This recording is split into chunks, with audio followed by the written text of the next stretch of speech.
tous, j'espère que vous allez super bien. Donc on se retrouve aujourd'hui pour une nouvelle vidéo. Et donc aujourd'hui nous allons parler de partenariat avec les maisons d'édition Ototo qui m'ont gentiment envoyé le manga Alderamin on the Sky, l'art de Taiki Kawakami, le story de Bokuto Uno et le character design de Sou Samba et de Ryotetsu. Donc c'est bien sûr aux éditions Ototo, et donc c'est une série qui compte pour l'instant 7 tomes, toujours en cours au Japon. Nous aurons le tome 2 le 7 juillet et c'est un seinen de genre aventure fantastique.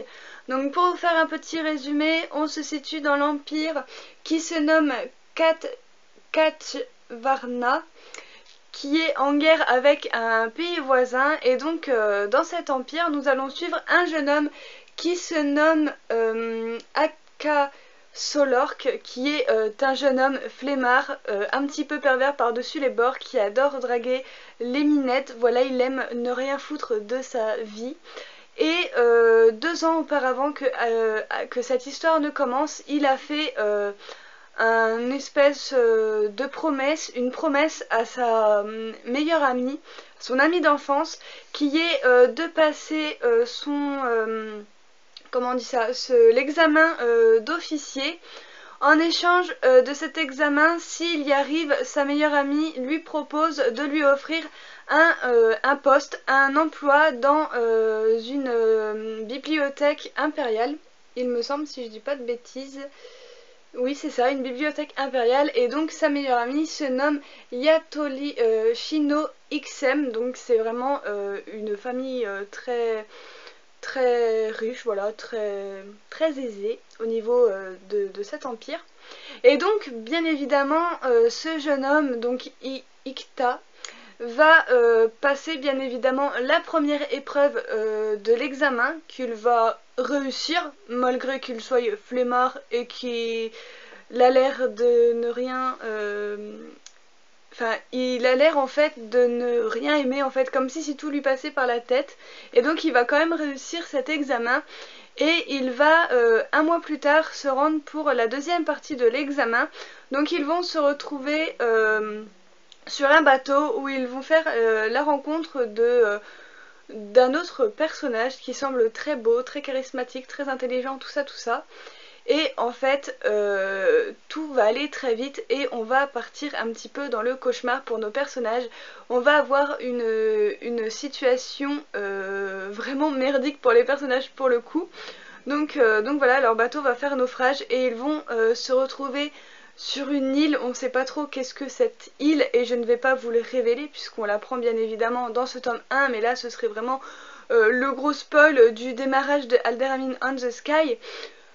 Donc voilà, après c'est vraiment une histoire que j'ai beaucoup aimée. Donc je vais arriver vers les points positifs de la série qui sont en premier point les personnages.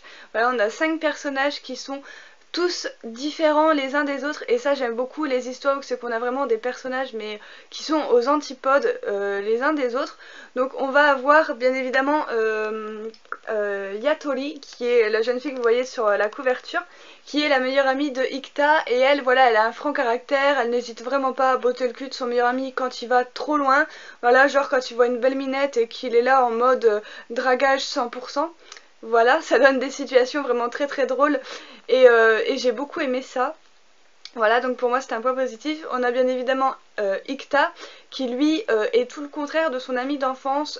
Voilà, il a l'air de s'en foutre de tout, il est légèrement blasé, à part qu'il est dragueur compulsif. Du coup voilà, on va rencontrer bien évidemment un autre personnage qui est petit et grassouillet, qui est plutôt timide, donc voilà, à l'inverse de Ikta qui lui est dragueur et pervers, enfin voilà, flemmard aussi. Du coup voilà, on va avoir également une princesse qui a l'air de cacher beaucoup de choses qu'on nous dévoile déjà à la fin de ce tome 1, qui nous laisse présager beaucoup de choses surprenantes pour la suite. Et on a le beau gosse bien évidemment, puisque s'il n'y avait pas de beau gosse, ce serait un petit peu triste. Donc du coup voilà. Et c'est vraiment une histoire que j'ai beaucoup aimée. Voilà, on a un peu de tout. Voilà, on a de l'humour, on a du combat qui arrive tout à la fin, mais il y a quand même un petit passage de combat. il y a des sentiments qui se développent, des personnages, voilà, surtout à la fin aussi. Voilà, le seul point négatif que je retiendrai dans cette œuvre, c'est vraiment le début qui commence vraiment tout en douceur, où on se demande vraiment où c'est que va aller la série, et franchement, bah, la série, elle décolle d'un coup vers le milieu du tome 1, quand on arrive au moment du bateau. Là, franchement, l'auteur arrive à nous tenir en haleine tout au long, et la fin du tome 1 finit avec un léger suspense qui nous donnerait bien envie de lire le tome 2, donc pour ma part... c'est un premier tome réussi, voilà, qui m'a fait rire, qui m'a donné envie de poursuivre l'œuvre, qui m'a tenu en haleine jusqu'au bout. Donc voilà, je n'ai absolument pas décroché ma lecture d'un pouce. Donc c'est une série qui doit paraître aujourd'hui dans les librairies, donc le 7 juillet. Donc si jamais vous le voyez en rayon, je vous invite fortement à aller le feuilleter et pourquoi pas le lire... voilà, le lire pour vous faire un avis avant de l'acheter, même si vous n'êtes pas convaincu par ma vidéo. Voilà, je vous dis, n'hésitez surtout pas, il est vraiment pas mal. Je vais vous montrer un petit peu ce que ça donne au niveau des dessins, qui sont vraiment un point positif également à la série, puisqu'ils sont très beaux. Voilà, quand on voit le design des personnages de l'animé, franchement moi ça m'a pas du tout emballé de commencer l'animé.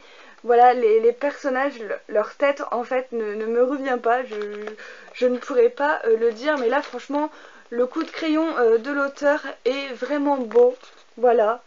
J'aime beaucoup le dessin, donc ça aide aussi à apprécier une œuvre, je vais pas vous le cacher.